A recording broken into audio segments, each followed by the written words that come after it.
ورحمة الله تعالى وبركاته. الحمد لله.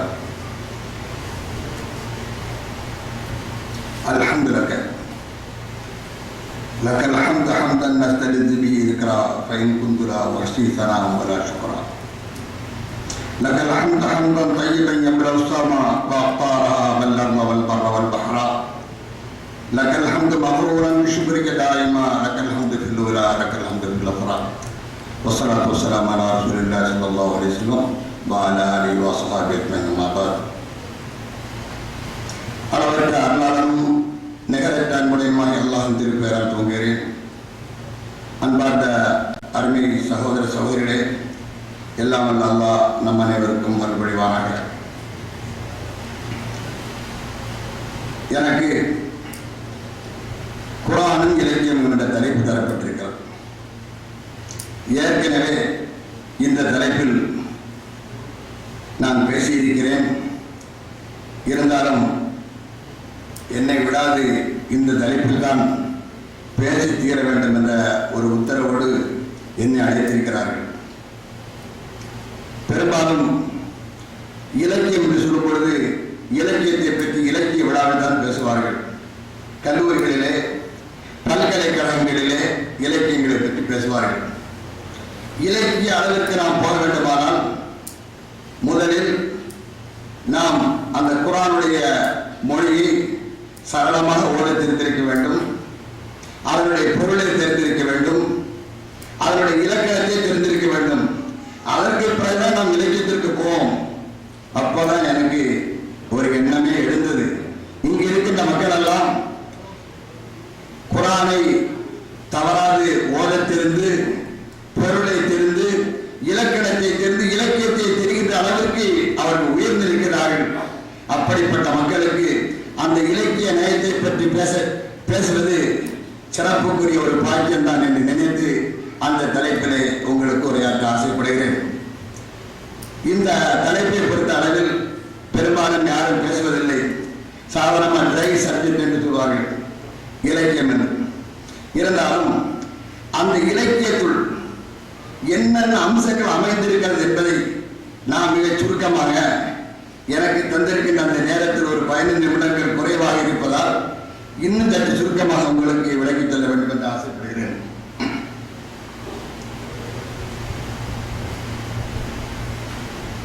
அதாவது நாம் இங்கே குர்ஆனும் இலக்கியம் என்று தலைப்பு சொல்லியிருக்கிறார்கள். குர்ஆன் என்றாலே உங்களுக்கு அதனுடைய விளக்கம் தெரியும், டெஃபினிஷன். அல்லாஹ்விடமிருந்து ஜிப்ரீல் அலைஹிஸ்ஸலாம் மூலமாக நபிகள் நாயகம் ஸல்லல்லாஹு அலைஹி வஸல்லம் அவர்களுக்கு 23 ஆண்டுகளாக சிறுக சிறுக அருளப்பட்ட வேத வசனங்கள் தான் குர்ஆன் என்று எல்லாருக்கும் தெரியும். அடுத்து இலக்கியம். சாதாரண இலக்கியத்தை தெரிவதற்கு முன்னர் மொழி, லாங்குவேஜ் என்று சொல்லுவோம். அதாவது மொழி என்று சொல்லக்கூடிய நேரத்தில் the language is expressing our thoughts. மனிதனுடைய உள்ளத்து உணர்வுகளை வெளிப்படுத்துவதுதான் மொழி. அதை மனிதனுடைய நாகரிக வளர்ச்சியை காட்டக்கூடியது என்று சொல்லுவார்கள். இலக்கியம் என்றால், லிட்ரேச்சர் என்றால், நான் எதற்காக என்று சொல்கிறேன் என்றால், அந்த லிட்ரேச்சர் என்றால் என்ன என்று தெரிந்தால்தான் அதற்கு பிறகு நான் அதை பற்றியுள்ள தகவலை சொல்ல முடியும். லிட்ரேச்சர் என்றால் words bringing out the greatness of a language. ஒரு மொழியுடைய அருமை பெருமைகளை வெளிக்கொணர்வதுதான் இலக்கியம். ஒரு மொழியுடைய அருமை பெருமைகளை வெளியே கொண்டு வருவதுதான் இலக்கியம். அந்த வகையில் இந்த உலகத்தில் எடுத்துக்கொண்டால் ஏறத்தாழ 3000 மொழிகள் உள்ளன. அவற்றுள் 13 மொழிகளே 5000க்கும் மேற்பட்ட மக்கள் பேசக்கூடிய மொழிகளாக இருக்கின்றன. இந்த 13 மொழிகளில் பழமையும் புதுமையும் இளமையும் இனிமையும் செழுமையும் வாய்க்கப்பெற்ற மொழிகளில் இலக்கிய செல்வத்துடன் விளங்கக்கூடிய ஒரு சில மொழிகளில் தலை சிறந்து விளங்குவது அரபு மொழியாகும். மொழியுடைய பெருமையை புரியும் போதுதான் அதனுடைய இலக்கியத்தை பற்றி தான் தெரிய முடியும்.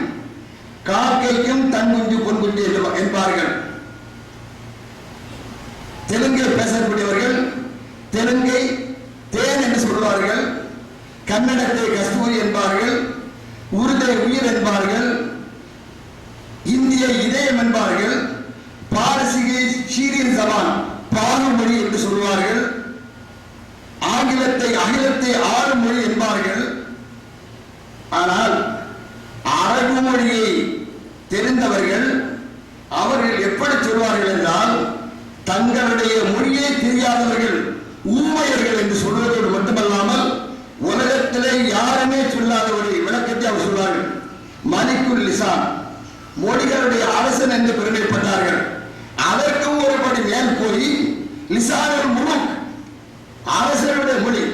சாதாரண அரசனுடைய லெவலில் போக எப்படி இருக்கும்? மிக உயர்ந்த நிலையாக இருக்கும் அரசர்கள் பேசக்கூடிய மொழி. அப்படிப்பட்ட உயர்ந்த மொழி என்று பெருமைப்படக்கூடிய அளவிற்கு அரபு மொழியை பற்றி அவர்கள் நினைத்துக் கொண்டிருந்தார்கள்.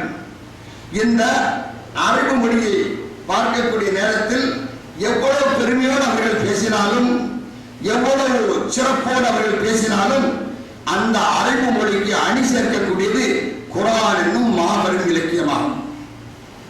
அந்த இலக்கியம் உலகத்துடைய எல்லா வளத்தையும் வரலாற்றையும் உள்ளடக்கி இருக்கிறது. ஒவ்வொரு காலகட்டத்தையும் ஏஜ் ஆஃப் எவிடன்ஸ், அதாவது சான்றுகள் நிறைந்த காலங்கள், அடுத்து ஏஜ் ஆஃப் மிரக்கிள்ஸ், அற்புதங்களை காட்டக்கூடிய ஒரு காலம் இருந்தது. ஏஜ் ஆஃப் லிட்ரேச்சர், இலக்கியங்கள் பேசக்கூடிய காலம் இருந்தது. என்று ஏஜ் ஆஃப் சயின்ஸ், அறிவியலை சொல்லக்கூடிய காலங்கள் இருந்தது. இந்த அத்தனையும் உள்ளடக்கியதான் குர்ஆன் என்னும் மாபெரும் இலக்கியம். இந்த குர்ஆனை பற்றி சொல்லக்கூடிய நேரத்தில் உலகத்து மேதைகள், குறிப்பாக மேலை நாட்டு அறிஞர்கள், ஆக்ஸ்போர்ட் போன்ற பல்கலைக்கழகத்தில் ஆய்வு செய்த அந்தந்த துறையைச் சேர்ந்தவர்கள் சொல்லியிருக்கிறார்கள். அதாவது Arabic is the greatest language. உங்களுக்கெல்லாம் ஆங்கிலம் தெரியும்.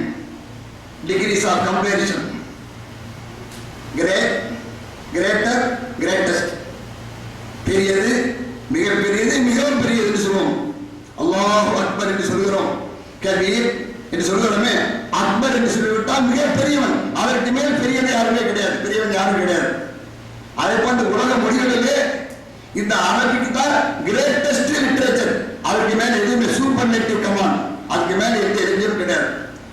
ஏன் கிடையாது என்று அவர்கள் சொல்ல வருகிறார்கள் என்றால், அந்த மொழியை பார்க்கிறார்கள், அந்த மொழியிலே அமைந்திருக்கக்கூடிய சிறப்புகளை பார்க்கிறார்கள். அந்த மொழியிலே உலகத்திலே இல்லாத எல்லா வளமும் சிறப்பும் அந்த மொழியிலே அமைந்திருக்கிறது. பட்டியல் போட்டே சொல்கிறார்கள். உலகத்திலே இல்லாத எந்த சிறப்புகள் அங்கு இருக்கிறது என்றால் அது குர்ஆனுடைய சிறப்புகள் தான். குர்ஆனுடைய சிறப்புகள் அதை சொல்லி வரக்கூடிய நேரத்தில் அந்த குர்ஆனுடைய சிறப்பை சொல்லும் பொழுது அதனுடைய ஒளி சிறப்பு, அதனுடைய எழுத்து சிறப்பு, அதனுடைய சொல் சிறப்பு, அதனுடைய பொருட்சிறப்பு, அதனுடைய எளிமை சிறப்பு, இளமை சிறப்பு, இனிமை சிறப்பு, புதுமை சிறப்பு, பழமை சிறப்பு, கருத்து சிறப்பு, உவமை சிறப்பு, கவிதை சிறப்பு போன்ற எத்தனையோ சிறப்புகளை அடுக்கிக் கொண்டு செல்கிறார்கள். என்று அத்தனையும் சொல்லக்கூடுவதற்கு நேரம் கிடையாது. இருந்தாலும் அவற்றுள் நீங்கள் புரிந்து கொள்ளக்கூடிய, நீங்கள் தெரிய வேண்டிய சில உதாரணங்களை மட்டும் உங்களுக்கு சொல்ல வேண்டும் என்று ஆசைப்படுகிறேன். உலகத்திலே இந்த அரபியை மிகப்பெரிய இலக்கியமாக சொல்வதற்குரிய முக்கியமான அம்சங்கள். உலகத்திலே நாம் எத்தனையோ இலக்கியங்களை பார்க்கிறோம். அந்த இலக்கியங்கள் எல்லாம் மிகவும் சிறந்து விளங்குவதாக நாம் பாராட்டி பேசுகிறோம். அதே நேரத்தில் இன்று நாம் காணக்கூடிய இலக்கியங்களில் பொய்கள் இருக்கும், கற்பனைகள் மிகையாக இருக்கும், வர்ணனைகள் இருக்கும், புகழ் மொழிகள் இருக்கும். இவை இடம்பெறாத இலக்கியங்களை பார்க்கவே முடியாது. ஆனால் திருக்குர்ஆனில் பொய் இல்லை. இவற்றையெல்லாம் குறித்துக் கொள்ளுங்கள். ஏனென்றால் உலகத்துடைய இலக்கியங்கள் அனைத்திலும் நான் இப்போது சொல்லக்கூடிய அனைத்தும் இருக்கும். குர்ஆனிலே பொய் இல்லை, கற்பனை இல்லை, மிகையான வர்ணனைகள் இல்லை, முரண்பாடுகள் இல்லை, ஆபாசம் இல்லை, காமத்துப்பால் இல்லை. காமத்துப்பால் இல்லாத இலக்கியங்களை பார்க்க முடியாது. தமிழ் இலக்கியங்களை எடுத்துக்கொண்டால் கம்ப ராமாயணத்தை படித்தால் கம்ப ரசம் என்று, அதாவது சி.என். அண்ணாதுரை அவர்களே விரசமான அதனுடைய செய்திகளை பற்றி எழுதியிருக்கிறார்கள். அடுத்து அதில் நடுவுதலும் மடுப்புதலும் கிடையாது. மன்னர்களையும் வள்ளல்களையும் வாகனாவ புகழும் வஞ்ச புகழ்ச்சி மொழிகளும் கிடையாது. இந்த இலக்கியத்திற்கு சுவை, இவைதான் இலக்கியத்திற்கு சுவை எட்டக்கூடியவை. இவை இல்லாத அம்சங்கள் அனைத்தையும் ஒதுக்கிவிட்டு உண்மைகளை மட்டும், சுவரத்து பாலைக்கு ஒரு இலக்கணம் சொன்னாங்க, உண்மைகளே மட்டும் சொல்லக்கூடிய ஒரு பத்திரிகை என்று சொன்னார்கள். ஆனால் இதெல்லாம் குர்ஆனுடைய அடிப்படையில் நம்மை பக்குவப்படுத்தியதனால் நாம் உண்மையை சொல்வதில்லை, உண்மையை சொல்வோம், பொய்யை சொல்வதில்லை. இந்த குர்ஆனிலே உண்மைகளை மட்டும் மிக உயர்ந்த இலக்கிய தரத்தில் குர்ஆன் பேசியிருப்பதால் தான் அன்றைய இலக்கிய மேதைகளையும் புலமைமிக்க புலவர்களையும் வியப்பில் ஆழ்த்தி இன்றும் அது இலக்கிய துறையிலே உச்ச நிலையிலே இருந்து கொண்டிருக்கிறது. எந்தெந்த வகைகளிலெல்லாம் அது இலக்கிய சிறப்பு பெற்றிருக்கிறது. ஒரு மொழியை நாம் எடுத்துக்கொண்டால் அந்த மொழி எப்படிப்பட்டதாக இருந்தாலும் அதனுடைய சில அம்சங்களை நாம் தெரிந்து கொள்ள வேண்டும். அரபி அரபி என்று சொல்கிறோம். இவ்வளவு காலமாக அந்த குர்ஆனை நாம் நிறுத்தி விட்டால் அது மந்திரமாகத்தான் நமக்கு தெரிந்தது. அதனுடைய சொற்பொருளோ, அதனுடைய நயங்களோ, அதனுடைய ஓமைகளோ, அதனுடைய வந்தனைகளோ, பொருட்செறிகளோ நமக்கு தெரிவதே இல்லை. ஏதோ மந்திரமா ஓதிட்டு எப்படி போவோம். இன்னைக்கு அவ்வளவு காலம் அப்படித்தான் நடந்தது. இன்று அந்த குர்ஆன் எப்படியெல்லாம் நமக்கு சொல்லுகிறது என்று சில உதாரணங்கள் வாயிலாக உங்களுக்கு சொன்னால் அதை மிக எளிதாக உங்களால் புரிந்து கொள்ள முடியும். அதாவது முதலாக இந்த ஒரு மொழியை பொறுத்து தான் அதனுடைய இலக்கிய சிறப்பு அம்சங்களை பெறும். நான் எழுத்து சிறப்பு என்று சொன்னேன், ஒலி சிறப்பு என்று சொன்னேன். ஒரு மொழிக்கு ஒலி சிறப்பு பெருசா? உலகத்தில் இல்லாத ஒரு ஒலி சிறப்பு இந்த குர்ஆனுக்கு. குர்ஆனை 7 கிராத்துகளிலே ஓதுகிறார்கள். அவருடைய ஒலியை எங்கெல்லாம் கேட்கிறோமோ அங்கெல்லாம் நம்முடைய மனதை பறிகொடுப்போம். ஒரு இந்து நண்பர் தன்னுடைய வீட்டிலே அமர்ந்து பக்கத்தை வீட்டில் இருக்கக்கூடிய ஒரு சின்ன குர்ஆனை நயம்பட இனிமையாக ஓதிக்கொண்டிருந்தார். அந்த குர்ஆனுடைய ஒலி நயத்தை கேட்டதும் அவர் மீண்டும் மீண்டும் அதே நேரத்தில் அந்த சிறுமி ஃபஜ்ர் தொழுகைக்கு பிறகு ஓதக்கூடிய அந்த குர்ஆன் வசனங்களை கேட்டுக்கொண்டே இருப்பார். இவ்வளவு நயத்தோடு, இவ்வளவு அழகோடு, இவ்வளவு மென்மையோடு ஓடக்கூடிய அந்த குர்ஆன் எப்படிப்பட்ட சுவை மிக்கதாக இருக்கும். அதை ரசித்தல்லவா ஓடுகிறான் என்று அந்த குர்ஆனை படிக்க ஆரம்பித்தோர் இஸ்லாத்தை தள்ளிவிடுகிறார். ஒரு சிறப்பை பார்க்கும் பொழுது நமக்கு நன்றாக தெரியும். எழுத்து சிறப்பு, எழுத்து சிறப்பு தான் என்ன எழுத்து சிறப்பு? தமிழ்ல என்ன வடிவங்கள் எழுதுறோம், ஆங்கிலத்தில் எழுதுறோம், எல்லா வகையிலும் எழுதுறோம். அரபுகள் மட்டும் 150 வடிவங்களில் அரபில் எழுதி கொண்டிருக்கிறார்கள். மக்கி எழுத்து, மதனி எழுத்து, குஃபா எழுத்து, பஸ்ரா எழுத்துன்னு பார்த்தால் பல்வேறு விதமான வடிவங்களை நாம் பார்க்கிறோம். அடுத்து இந்த சொல்லை எடுத்துக்கொண்டால் ஒரு சொல்லுக்கு ஒரு பொருள் மட்டும் கிடையாது.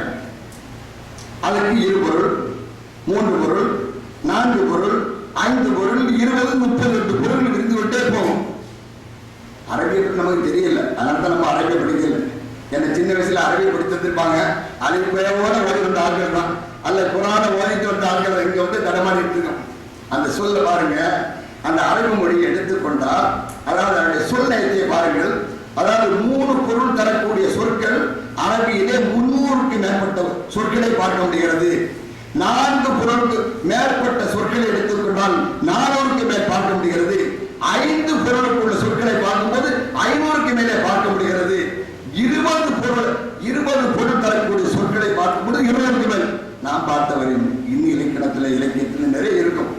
அதே மாதிரி நாம் அருந்துகிறோமே தேன், தேனுக்கு மட்டும் 40 சொற்கள் இருக்கிறது. உங்கள்கிட்ட கேட்ட எத்தனை சொல்லுவீங்க? தேன், அசல், அணில், 3 பாத்தீங்க 40 சொற்கள் இருக்கின்றன. ஒரு மொழி வளமையான மொழி என்றால் சொற்கள் பெருகிக் கொண்டே போக வேண்டும். அடுத்து பாம்புக்கு 200 சொற்கள். உங்களால் நம்ப முடிகிறதா? அரபி இலக்கணத்தை பார்த்தா தான் தெரியும். ஒட்டகை இந்த நாட்டிலே அதிகமாக பயன்படுத்தப்படக்கூடிய, வளரக்கூடிய, வாழக்கூடிய ஒரு மிருகமாக இருந்தது ஒட்டகம். ஒட்டகத்துக்கு மட்டும் 1000 சொற்கள். நம்ப முடிகிறதா? வாள், அதிகமாக யுத்தத்திற்கு சொல்வதால் அவர்கள் பயன்படுத்தக்கூடிய 1000 வாள், 1000 சொற்கள். இப்படி சொல்வளம் மிக்கது. அடுத்து அந்த மொழி இருக்கிறது எளிமையான மொழி. சிறுவர் முதல் பெரியவர் வரை மிக எளிதான முறையில் ஓதிக்கொண்டே செல்லலாம். நம்ம நாட்டில் கிடையாது, இங்க ஓதுறேன். இப்போ ஓதப்பட்ட எல்லாரும் ஓதுறாங்க. ஒரு காலத்துல அந்த மொழியை 28 எழுத்துக்களை படிக்கிறதுக்கு அந்த குரானை ஓதுவதற்கு எத்தனை வருஷம் தெரியுமா? நான் எடுத்துக்கொண்ட ஆண்டுகள் 5 வருஷம். 5 வருஷமா அப்போ என்ன முடியல. முடிச்சா கூட ஊர்ல பார்த்ததுன்னா 1 வருஷம், 2 வருஷம், 3 வருஷம், 4 வருஷம். அதே மொழியை நான் கற்றுக் கொடுக்கும் பொழுது ஒரே மாதத்தில் படிச்சு கொடுத்தேன். அந்த பிள்ளைகள் எல்லாம் ஒரே மாதத்தில் அந்த மொழியை கற்று சரளமாக ஓட ஆரம்பித்தார்கள். எளிமையான மொழி. எளிமையான மொழி என்பதனால் தான் 5 வயதில், 6 வயதில், 7 வயதில், 10 வயதுக்குள் குரான் முழுவதையும் மனப்பாடம் செய்து விடுகிறார்கள். ஆனா நமக்கு அதை பயிற்சி தரலாம் வந்து மனப்பாடம் பண்ணல. சவுதி அரேபியாவில் மட்டும் ஆண்டுதோறும் எத்தனை குழந்தைகள் குரானை மனப்பாடம் செய்கிறார்கள் தெரியுமா? ஒரு கணக்கு சொல்லுங்க, குத்து மதிப்பா. ஆண்டுதோறும் 50,000க்கு மேற்பட்ட குழந்தைகள் குரானை மனப்பாடம் செய்கிறார்கள். உலகத்திலே அதாவது 30 லட்சத்துக்கு மேற்பட்டவர்கள் குரானை மனப்பாடம் செய்து இருக்கிறார்கள். லண்டன் மாநகரிலே ஒரு மிகப்பெரிய போட்டி நடைபெற்றது. உலகத்தில் உள்ள அனைத்து தலைவர்களும் மத தலைவர்களும் கலந்து கொண்டார்கள். எதற்காக? தங்களுடைய வேதம் தான் உலகிலே சிறந்தது என்று நிரூபிப்பதற்காக. இவர்கள் பேசினார்கள், கிறிஸ்தவர்கள் பேசினார்கள், புத்த மதத்தை சேர்ந்தவர்கள் பேசினார்கள், இந்து மதத்தை சேர்ந்தவர்கள் எல்லாம் மணிக்கணக்காக பேசு. காலையில் ஆரம்பித்து முடிந்தது. கடைசியாக முஸ்லிம் அறிஞர் ஒருவர் எழுந்து பேசுகிறார். அன்பார்ந்த சகோதர சகோதரிகளே, மணிக்கணக்காக பேசி முடித்து விட்டார்கள். ஒரே ஒரு விஷயத்தை மட்டும் நான் பேசி முடித்துக் கொள்கிறேன் என்று வந்தார். என்ன சொன்னார் தெரியுமா? உலகத்தில் உள்ள அத்தனை வேதங்களை தீ வச்சு கொடுத்து விடுவோம். அதற்கு பிறகு எந்த வேதத்தை அவருடைய இயற்கையான வடிவத்தில் தோற்றுவிக்கிறார்களோ அதுதான் உலகத்திலே சிறந்த வேதம். அத்தனை தலைவர்கள் ஆடி போயிட்டார்கள். கிறிஸ்தவ தலைவர்கள், யூத தலைவர்கள் ஆடி போயிட்டாங்க. தீ வச்சு கொடுத்தாங்க, வேலை எங்கே கிடைக்க போகுது? கிறிஸ்தவ மதத்தில் பார்த்தா மனப்பாடம் பண்ணது ஒரு 7 பேர் தான். அது அறவரைகள். அப்ப அவர் எத்தனை சொல்றாரு, உலகத்திலே உங்களுடைய எல்லா வேதங்களையும் தீ வச்சு கொடுத்து குரானை தீ வச்சு கொளுத்திடும். ஆனா அந்த குரானை தீ வச்சு கொளுத்தினாலும் நாங்கள் ஒரு சில மணி நேரத்திற்குள் லட்சோபலட்சம் மக்கள் அதை மனப்பாடம் செய்திருக்கிறார்கள். அவருடைய மனநத்தில் இருந்து அந்த குரானை நாங்கள் எளிதில் உருவாக்கி விட முடியும். ஆகவே என்னுடைய வேதம் தான், எங்களுடைய வேதம் தான் சிறந்தது நிரூபித்து விட்டார். உண்மைதான். குரான் பல மணி நேரம் போவோம். ஒருவேளை நமக்கு தெரியாம இருக்கலாம். இங்க கூட நான் அப்படி கொஞ்சம் அப்படி பார்த்துக்கிட்டு நீங்கெல்லாம் எத்தனை சூறாக்கள் மனப்பாடம் பண்ணி கேட்டா அப்படின்னு நீங்களே பார்ப்போம். 10 சூறாக்களை மனப்பாடம் பண்ணவர்கள் 25, 50, 100 பார்த்ததுன்னு அப்படி சொல்லிக்கிட்டே இருக்கும். நான் பல இடங்களில் கேட்கறது. ஏன்னா நம்முடைய நேரத்தில் அவ்வளோ பற்றும் பாசம் வச்சிருக்கோம். அதை ஒட்டி உறவாடிட்டு இருக்கனால மனப்பாடம் பண்ணுறதுக்கு நமக்கு சந்தர்ப்பமும் அவகாசமும் கிடைப்பதில்லை என்று அந்த குரானை ஓதக்கூடிய மேலை நாட்டவர்கள் காலையில் அமர்ந்து இந்த குரானை மனப்பாடம் செய்கிறார்கள். எங்கள் ஊருக்கு பக்கத்திலே கிறிஸ்தவ மதத்தை சேர்ந்த ஒரு பாதியார் இஸ்லாத்தை தள்ளி குரானில் பெரும்பகுதியை மனப்பாடம் செய்து விட்டார். அவரை பற்றி நீங்கள் எல்லாம் படித்திருப்பீர்கள். அவர்தான் சிஎம் முகமது என்ற கிறிஸ்தவ பாதிரியார், இஸ்லாத்திற்கு வந்தவர். இங்கெல்லாம் வந்து இங்க வந்ததுல துபாய்க்கு நம்ம ஊரில் எல்லாம் பேசியிருக்கிறார். அடுத்து பாருங்க, இந்த குரானுடைய சிறப்புகளை சொல்லும் பொழுது நீங்கள் எல்லாம் தெரிஞ்சிருக்கணும். அவ்வளவு எளிமையான லாங்குவேஜை நம்ம என்ன பாடம் எடுத்துட்டு இருக்கோம். நீங்கள் மனப்பாடம் செய்ய வேண்டும், உங்களுடைய மனைவிமார்களை மனப்பாடம் செய்ய சொல்ல வேண்டும், உங்களுடைய குழந்தைகளையும் இப்பொழுது நீங்கள் மனப்பாடம் செய்ய வைக்க வேண்டும். அது உங்களுடைய தார்மீக கடமை. அடுத்து அந்த குரான் இருக்கிறது பழமை சிறப்பு என்று சொன்னேன். பழமை சிறப்பு என்று சொல்லும் பொழுது சிறந்த இலக்கியத்திற்கு அளவுகள் என்ன தெரியுமா? ஒரு மொழி எவ்வளவு தொன்மையாக இருந்தாலும் எல்லா மக்களும் புரியும் வகையில் வழக்கிலே இருக்க வேண்டும். ஒரு மொழி எடுத்துக்கிட்டாங்கன்னா ஒரு 50 வருஷத்துக்கு பிறகு லேசா புரியும், அடுத்து ஒரு 100 வருஷத்துக்கு கொஞ்சம் புரியும், 500 வருஷம் போல புரியவே செய்யாது, 1000 வருஷம் போல அறவே தெரியாது. ஆனா குரான் எவ்வளவு பழமையாக இருந்த போதிலும் அதனுடைய சொற்களை இன்றும் நாம் பயன்படுத்திக் கொண்டே இருக்கிறோம்.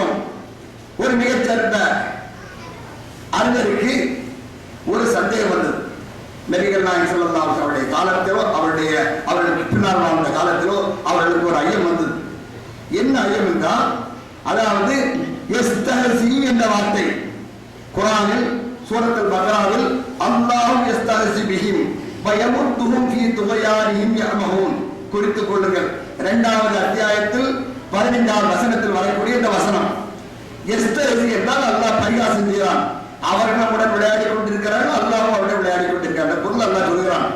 அப்ப சொன்னாங்க, யஸ்தஹசி என்ற வார்த்தை குர்ஆனில் வந்திருக்கிறது, அது நம்மிடத்தில் வழக்கில் இல்லையே என்று சொல்லும்போது அந்த அறிஞர் நேராக ஒரு கிராமத்திற்கு சென்றார். அங்கே ஒரு முதியவரை பார்த்து, சற்று வாருங்கள், ஒரு வேலையாக வேண்டியிருக்கிறது என்று அழைக்கிறார். வந்தவரிடத்தில் சொல்கிறார், இல்ல போங்க வர பார்த்துக்கணும் அனுப்பிடுறார். சற்று நேரத்திற்கு மீண்டும் வாருங்கள், வருகை தாருங்கள், ஒரு சின்ன வேலையாக வேண்டியிருக்கு வாங்க. 2வது இடம் யாராவது பார்த்தாரு, ஒண்ணு இல்லை போகணும். 3வது இடம் கூப்பிட்டாங்க. கூப்பிட்ட வேற அவருக்கு கோபம் வந்துருச்சு. உங்களுக்கு வேற வேலையே கிடையாதா என்று சொல்லிட்டு என்ன நீங்கள் பரிகாசம் செய்கிறீர்களா, என்னை நீங்கள் பரிகாசம் செய்கிறீர்களா கேட்கிறாங்க. உடனே வந்த சகோதரர் அந்த கொண்டு சொல்றாரு, பாத்தீங்களா அல்லாஹ் யஸ்தஹசி என்ற வார்த்தையை சொன்னீர்களே, இப்பொழுது அந்த மனிதர் பயன்படுத்தி அந்த வார்த்தையை பாருங்கள். வினை சொல் அல் தஸ்தஹசியுனி, என்னை பரிகாசம் செய்கிறீர்களா, அந்த வார்த்தையை அவர் பயன்படுத்தினார். அப்படியால் அந்த சொல் வழக்கிலே இருந்து கொண்டிருக்கிறது. 1400 ஆண்டுகளாயும் குல் ஹுவல்லாஹு அஹத் என்ற வசனத்தை ஓதும்போது உங்களுக்கு பொருள் புரிகிறதா இல்லையா? இந்த அரபு மொழியை தெரிந்தவர்கள், தெரியாத நம்மை போன்றவர்கள் எல்லாம் குர்ஆனுடைய வசனங்களை மேற்கோளாக பேசிக்கொண்டே இருக்கிறோம் என்றால் அது பழமையாக இருந்தாலும் இளமை பொறிவோடு விளங்கிக் கொண்டிருக்கிறது. அடுத்து பாருங்கள், அது இளமை சிறப்பு என்று சொன்னேனே, எத்தனை காலங்கள் சென்றால் அந்த மொழி இருக்கிறதே மாசு மறுவற்றது, ஏற்றை வழக்கம் இல்லாது, அதில் கூட்டவோ குறைக்கவோ முடியாது. சென்னையினுடைய விழாவில் கூட நான் சொல்லியிருப்பேன் என்று நினைக்கிறேன். குர்ஆனிலே மூசா அலைஹிஸ்ஸலாம் அவர்கள் ஹிதர் அலைஹிஸ்ஸலாம் நிகழ்ச்சி உங்களுக்கு தெரியும். பயணம் செல்லக்கூடிய நேரத்தில் 3 நிகழ்ச்சிகள் நடைபெறுகின்றன. ஒரு ஊருக்கு செல்கிறார்கள். அந்த ஊருக்கு சென்று அங்கே இருந்து சஞ்சி இடிந்து போகக்கூடிய ஒரு சுவரை நட்டி வைத்துக் கொண்டு அந்த ஊர் மக்களிடம் சொல்கிறார்கள், எங்களுக்கு பசியாக இருக்கிறது, சற்று உணவு தாருங்களே என்று கேட்டபோது அந்த மக்கள் என்ன செய்தார்கள்? குர்ஆனில் அல்லாஹ் சொல்லும்பொழுது, அதாவது 18வது அத்தியாயத்தில் 77வது வசனத்தில் சொல்கிறார், ஹத்தா இதா அத்தையா அஹல கரியத்தின் இஸ்ததாமா, அந்த ஊர் மக்களிடம் அவர்கள் வந்து உணவு தாருங்கள் என்று வேண்டிய போது அவர்கள் அவோ அங்குமா, அந்த இருவருக்கும் உணவு கொடுக்க மறுத்து விட்டார்கள். நன்றாக கவனிங்கள். அபௌ அலிஃபு பே வாவ் அலிஃப், அபௌல மறுத்து விட்டார்கள், அதாவது நிராகரித்து விட்டார்கள். இந்த சொல் 1400 ஆண்டுகளுக்கு முன் அருளப்பட்ட போது எந்த நாட்டில் சென்று கேட்டார்களோ அந்த நாடான அந்தாக்கியா நாட்டுடைய மன்னனுக்கு அது ஒரு பெரிய ஒரு இழிவாக தெரிந்தது. நம்முடைய நாட்டை கியாமத்து நாள் வரையும் இழிவுபடுத்தக்கூடிய ஒரு சொல்லல்லவா இருக்கிறது, இதை நீக்கிவிட்டால் என்ன என்று அங்கிருந்த உலமா பெருமக்களை எல்லாம் அழைத்து அந்த அபவ் என்ற வார்த்தையில் ஒரே ஒரு புள்ளியை சேர்ப்போமா, வேல கீழே அந்த புள்ளி எடுத்து மேல தூக்கி வச்சுக்கிட்டு ஒரு புள்ளியை தூக்கி கூட பார்த்ததுன்னா அபவ் என்பது எப்படி ஆயிடும்? அத்தவு என்று ஆகிடும். அத்தவு என்று வந்திருந்தாலும் அத்தவு அங்குமா, அந்த 2 பேருக்கும் உணவு கொடுப்பதற்கு முன்னுக்கு வந்தார்கள், முன் வந்தார்கள் என்று பொருள் வந்துடும். அப்ப அந்த ஊருக்கு பெருமை கிடைத்து விடும் அல்லவா? அப்ப சொன்னாங்க, குர்ஆனில் ஒரு பொருளை கூட்டவோ குறைக்கவோ முடியாது. ஏனென்றால் அதனுடைய ஒவ்வொரு பொருளும் இருக்கிறது, ஒவ்வொரு சொல்லும் இருக்கிறது, எத்தனையோ பொருளை பொதிந்திருக்கிறது, நமக்கெல்லாம் தெரிவதில்லை. சாதாரணமாக நாம் குர்ஆனிலே ஓதக்கூடிய, அதாவது வசனமான, அடிக்கடி ஓதக்கூடிய வசனமான ரப்பனா ஆத்தினா ஃபித் துன்யா ஹஸனத்தம் வ ஃபில் ஆখিরাতি ஹஸனத்தம் வ கினா அஸாபன்னார், அதோட ஒரே ஒரு சொல்லை எடுத்து உங்களுக்கு விளக்கம் சொல்கிறேன். அந்த அரபு மொழி இருக்கிறது எவ்வளவு நயமிக்கது என்பதை தெரிந்து கொள்ள வேண்டுமா அல்லவா? அதுல வகைனா எங்களை காப்பாற்று, ஒவ்வொரு சொல்லுக்கும் ஒரு பொருள். வா மேலும் கை எங்களை நான் காப்பாற்று, 3ஐயும் இணைத்தால் எங்களை காப்பாற்று. வா கை நான், எந்த மொழி எடுத்து பார்த்தா நீங்க இப்படி பிரிக்க முடியாது. அரபு மொழி எடுத்துட்டதுன்னா ஒவ்வொரு இடத்தையும் ஒவ்வொரு சொல்ல அலக்கணக்கா பிரிச்சாலும் அதுக்கு பொருள் இருக்கும், நமக்கு தெரியல. ஏன் நம்முடைய ரப்பாகிய உங்களை என்னை படைத்த அல்லாஹ் இருக்கிறானே, அந்த அல்லாஹ்வுக்கு பயன்படுத்துகிற அந்த அல்லாஹ் இருக்கிறானே, அந்த அல்லாஹ் என்ன சொல்லி எல்லாம் நம்ம பார்க்கணும். வெள்ள படமா வரைஞ்சிருப்போம், கம்ப்யூட்டர்ல வச்சிருப்போம், மொபைல்ல வச்சிருப்போம், எங்க வேணா தெரியும். அந்த அல்லாஹ்வுடைய பேர், அந்த எழுத்துடைய பெருமை நமக்கு தெரியல. அந்த அல்லாஹ் என்று சொல்ல அலிஃபை நீக்கி விட்டு பாருங்கள். லில்லா பொருள் செய்யவே செய்யாது. அல்லாஹ்வோட அலிஃபை நீக்கிட்டா லில்லா, அப்போது அல்லாஹ்வுடைய பொருளை தான் காட்டு. லில்லா அல்லாஹ்வுக்கு. அடுத்த அந்த லாமை நீக்கி விடுங்கள். லஹு அவனுக்கு. அந்த அடுத்த லாமை நீக்கி விடுங்கள். ஹூ அவனை. ஹூ என்ற வார்த்தை குர்ஆன்ல எத்தனை இடங்கள் வருது. இப்படி ஒரு எழுத்தை குறைத்தான். அரபு மொழி இலக்கணம், ஆனால் குர்ஆன் நம்ம கூட்டு குறைக்கல வந்து. அதுல ஒவ்வொன்றுமே குறைந்தாலும் அதுக்கு பொருள் இருக்கு. ஆனா ஒவ்வொரு எழுத்தும் ஒரு பொருளை காட்டக்கூடிய முறை இருக்கிறது. குர்ஆனில் அலிம ஐன் லாம் மீம் என்ற அந்த 3 எழுத்துக்கள் இருக்கிறது. குர்ஆனில் 484 இடங்களில் இடம்பெற்றிருக்கிறது. அந்த 474 இடங்களில் இல்மு என்ற வார்த்தை 23 இடங்களில் இடம்பெற்றிருக்கிறது. ஒரு வேர்ச்சொல்லில் உள்ள ஒரு சொல் புரண்டு அமைந்தாலும் அவற்றிற்கிடையே ஒரு பொது தொடர்பு இருந்து கொண்டே இருக்கும்.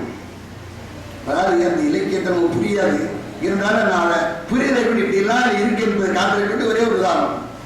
ஆலிம எல்மன்னு சொல்றோம். இந்த எல்ம என்பதற்கு அறிவு என்று பொருள். அதே இத அந்த அதாவது ஐன் அடுத்து மீம் லாம் கொஞ்சம் புரட்டி போட்டதுன்னா செயலே காட்டும், செயலே குறிக்கும். அடுத்து லாமும் மீமும் ஐன் இந்த 3 எழுத்தையும் சேர்த்தா ஒளியே அர்த்தம். அடுத்து லாமு ஐன் மீம் லாம இன்பம். அடுத்து மீம் ஐன் லாம் மாலனா முன்னேற்றம். அடுத்து பாருங்க மீம் லாம் ஐன் மலா என்று சொல்வது வெற்றி. அதை அப்படி புரட்டி போட்டாலும் இப்படி போட்டு போட்டாலும் அது ஒரு சிறந்த பொருளை காட்டக்கூடிய ஒரு சொல்லா இருக்கு. இப்படி அறிவில் ஏராளமா நீங்க பார்த்து கொண்டே இருக்கலாம். அது மட்டுமல்ல, அந்த அரபி மொழி இருக்கிறது, அதனுடைய இலக்கியத்தை பற்றி பேசுவதாக இருந்தால் நாம் ஏராளமாக நாம் பேசிக்கொண்டே செல்லலாம். அதில் சாதாரணமாக நம்ம அடுக்கு மொழியெல்லாம் நம்ம பார்த்திருக்கோம். ஒரு மொழி உயர்ந்த மொழியாக இருந்தால் நம்ம தெரிஞ்சுக்கக்கூடிய இலக்கணம் என்ன? அடுக்கு மொழியில் ஒரு பேசுறது, ஆஹா எவ்வளவு அற்புதமா பேசிட்டாரு, எவ்வளவு அழகா பேசிட்டாரு அப்படின்னு நம்ம கொண்டுட்டே இருப்போம். அதாவது நம்ம நாட்டுல மொழியை வச்சு அடுக்கு மொழியை வச்சு ஆட்சியை பிடிச்சாங்க தெரியுமில்ல உங்களுக்கு. அடுக்கு மொழியிலே பேசி தமிழ்நாட்டில் ஆட்சியை பிடித்து வரலாம் நமக்கு தெரியும். அப்ப அந்த மாதிரி ஆட்சிக்கும் போது அந்த மொழியை பற்றி தெரியாத மக்கள் அப்படியா இப்படியா சொன்னாங்க. உங்களுக்கு எல்லாம் தெரியும், அறிஞர் அண்ணாதுரை ஒரு மொழியில ஆங்கிலத்திலும் தமிழிலும் அதாவது வல்லமை பெற்றவர். அவர் எந்த சொல்ல கொடுத்தாலும் அவர் என்ன செய்வார்னா உடனே வார்த்தை சொல்வார்.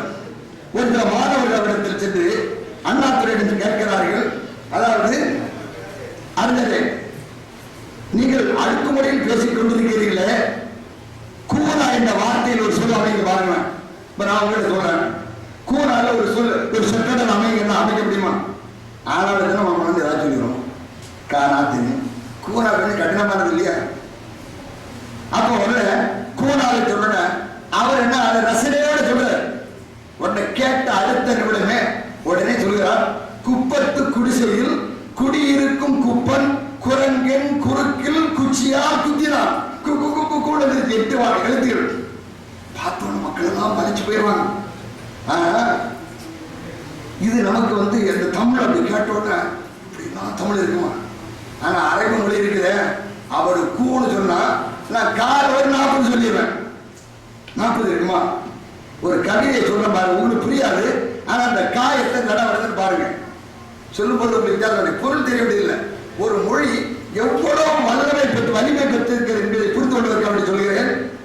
ஒரு கவிஞர் தன்னுடைய துன்பங்களை இறைவனிடம் முறையிடும் போது பாடுகிறார். பாருங்க, கஃபாக்க ரப்புக்க யக்ஃபீக வாஜிபத்துன் கிஃகாபுஹா ககமீனின் கான மன்கலிகா. பாருங்க, கஃபாக்க ரப்புக கம் யக்ஃபீக வாஜிபத்துன் கிஃகாபுஹா ககமீனின் கான மன்கலிகா தகர்ரு கர்ரன் ககர்ரில் கர்ரி ஃபீ கபதி தகி முஷக்ஷகதன் கல்லத் நகல் கலிகா கககககத இல்லையா? ஏன்னா நமக்கு தெரியல. நான் இதை சொல்லும்போது என்னடா இவருக்கு நமக்கு அர்த்தமா தெரியும். அடுத்து விடையில கஃபா கரப்புகா ஃபுல்கா பி குர்பத்தஹு யா கௌகபன் ஹிகி கௌகபல் ஃபலகா. 40 காப்பு. அப்ப கவிதையில சொல்லும்போது எல்லாரும் அசந்து போயிட்டாங்க. ஆனா ரப்புல் ஆலமீன் இருக்கிறானே, அவன் என்ன செய்யறான்னா இந்த மக்கள் எல்லாம் இதுல லயிச்சு போறாங்க. அப்ப அவருடைய ரசனைக்கு தகுந்த மாதிரி, அவருடைய விருப்பத்தை தகுந்த மாதிரி நம்மையும் சொல்லை ஆள வேண்டும் என்பதற்காக அல்லாஹ் சில வார்த்தைகளை சொல்கிறான். அதாவது 40 வார்த்தைகள் சொல்லக்கூடிய நேரத்தில் அல்லாஹ் எவ்வளவு நயத்தோட சொல்றான் தெரியுமா?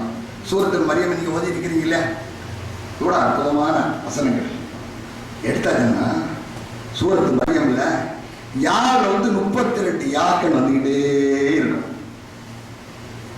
ஜக்கரியா, ஷஃபியா, ஷரியா, வலியா, ரலியா, சமியா, அத்தியா, எல்லாம் யா யா யா யான்னு 32 ஏக்கள் எல்லாம் அடிச்சுட்டே போறாங்க. உண்மையிலேயே அந்த இலக்கணத்தையும் இலக்கியத்தையும் தெரிந்தவர்கள் அந்த வசனத்துடைய தொடரை ஓதினால் அதனாலதான் நபிகள் நாயகம் ஸல்லல்லாஹு அலைஹி வஸல்லம் வாயிலிருந்து அந்த குர்ஆனுடைய வசனங்களை கேட்கும் பொழுது மறைச்சு போயிடும். நபிகள் நாயகத்தை கொல்ல வந்தவர்கள், மந்திரக்காரன், சூனியக்காரன், பேர் பிடித்திருக்கிற அவரை மாற்ற போரிட்டு வந்தவர்கள் பெருமானார் ஸல்லல்லாஹு அலைஹி வஸல்லம் காலடியை சரணடைந்தார்கள் அல்லவா? அல்லாஹ் விடவில்லை, மீண்டும் என்ன செய்கிறான்? அதாவது சில வசனங்களில் ஹூத் என்னும் அத்தியாயத்தில் ஒரே வசனத்தில் 11:48 சகோதரிகளே நான் எங்கு சென்றாலும் சகோதரர் எடுத்து சொல்லுவது குறித்துக் கொள்ளுங்கள், இவற்றை உங்களுடைய பிள்ளைகளுக்கு சொல்லுங்கள். நீங்க ஒருவேளை ரசிக்காம இருக்கலாம், இலக்கியம் தெரிந்தவர்கள் இலக்கணம் தெரிந்தவர்கள் ரசிப்பார்கள். அதை குறித்து வைத்துக் கொண்டு உங்களுடைய பிள்ளைகளிடத்தில் சொல்லுங்கள். குர்ஆனை புரட்டுங்கள், எத்தனை மீன் இருக்கிறது என்று பாருங்கள் என்று சொல்லுங்கள். அவர்களுக்கு ஆசை திருக்குறள் மனப்பாடம் பண்றாங்க, அங்க இருந்து இங்க இருந்து அங்க 10 குறள் 20 மனப்பாடம் பண்ணி டிவியில ஒப்பிக்கிறாங்க. நம்மளுடைய இத்தனை பேருக்கு டிவியில போய் குர்ஆன தலைவலா ஒப்பிக்கிறோம் இல்ல. அப்போ சூரத்து ஹூதுல ஒரே ஒரு வசனத்தை 11:48 16 மீன்கள் பயன்படுத்தப்பட்டுள்ளன.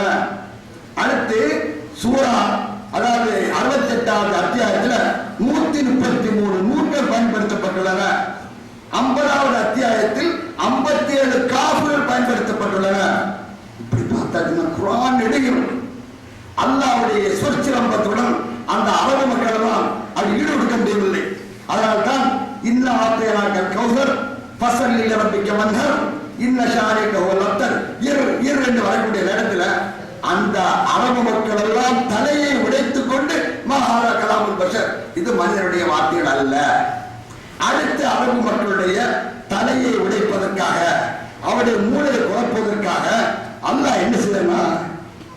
அரபு மொழியுடைய 28 எழுத்துக்கள்ல 14 எழுத்துகள் சங்கேத எழுத்துகள், குரூஃபுல் முகத்தாத் என்றும் அலிஃப் லாம் மீம் அலிஃப் லாம் ரா சொல்லணும். இந்த மாதிரி வார்த்தைகளை அல்லாஹ் 24 அத்தியாயங்களை முதல்ல சொல்லிட்டே வரான். என்னன்னா அரபு மொழியோட போட்டு இந்த மாதிரி வார்த்தைகள் எல்லாம் அல்லாஹ் சொல்றாரு. மண்டை வெடிக்கிற மாதிரி ஆயிப்போச்சு. அல்லாஹ் அந்த மக்கள் என்ன சேலஞ்சுக்கு மேல சேலஞ்ச், சவாலுக்கு மேல சவால், அவர்களால் ஈடு கொடுக்கவே முடியவில்லை. அடுத்து பாருங்க, அல்லாஹ்வுடைய அந்த ஒளியுடைய அந்த வலிமையை தெரிந்து கொள்வதற்காக இன்னும் சில விஷயங்களை சொல்கிறேன். அல்லாஹ் இந்த வார்த்தை சூரத்துல் முஜாதலாவை ஓதுவீர்கள். 22 வசனங்களை கொண்ட சூரா முஜாதலாவில் அல்லாஹ் 40 முறைகள் இடம்பெறுகின்றன. 11 வசனம். அடுத்து சில சந்தர்ப்பங்களில் சொல்லுவாங்க, தமிழ்ல அப்படி இருக்கு அப்படின்னு நான் போன வந்து பேசுறேன். அதாவது மாலை மாற்று அடின்னு சொல்லுவாங்க, அங்கேருந்து வாசிக்கலாம் இப்படி வாசிக்கலாம். அதுக்கு தெரிஞ்ச ஒரு ஆள் விகடகவி கிட்டத்தட்ட அப்படி எழுதலாம் போட்டாங்க. அந்த மாதிரி பார்க்கக்கூடிய நேரத்தில் பார்த்ததுன்னா அரபுல ரப்பக ஃபகபீர் சின்ன மாதிரி எழுதுறாங்க, நோட் பண்ணிடுங்க. ரப்பக ஃபகபீர், உங்களுடைய இறைவனை நீங்கள் மேலே இருந்தாலும் கீழே இருந்தாலும் உயர்ந்தாலும் தாழ்ந்தாலும் நீங்கள் பெருமைப்படுத்திக் கொண்டே இருங்கள். ஆனா விகடகவியில பொருள் இருக்காது. ஆனா இந்த வார்த்தையில் மிகப்பெரிய பொருள் இருக்கும். குல்லு ஃபீ ஃபலக், ஒவ்வொரு கோலங்களும் அதனுடைய வட்டவனைக்குள் சுற்றி கொண்டே இருக்கின்றன, பொருள் இருக்கிறது. அடுத்து பார்த்தா இவர்கள் என்ன செய்யறாங்கன்னா இந்த மாலை மார்க் அணிகளோட இன்னும் சில வார்த்தைகளை சொல்ல ஆரம்பிச்சாங்க. எப்படி சொல்ல ஆரம்பிச்சாங்கன்னா அதையெல்லாம் சிறந்ததாக சொல்லி அவர்கள் அதாவது பெருமைப்பட்டுக் கொண்டார்கள். இதழொட்டா வார்த்தைகள்.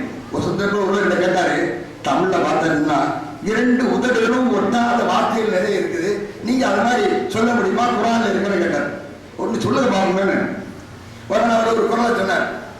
என்ன குரல் சொன்னார் தெரியுமா? எய்தக்கரிய எய்தக்கால் அந்நிலையே செய்தக்கரிய செயல். இந்த உதடு விட்டுதான் பாருங்க. எய்தக்கரிய எய்தக்கால் அந்நிலையே செய்தக்கரிய செயல். உடனே கேட்டேன், இதுதான் குரான் எங்க வந்தாலும் அல்ல இப்படிதான் சொல்றான். உங்களுக்கு தெரியும், நம்ம சொல்லுவோம், உங்களுக்கு தெரியும்.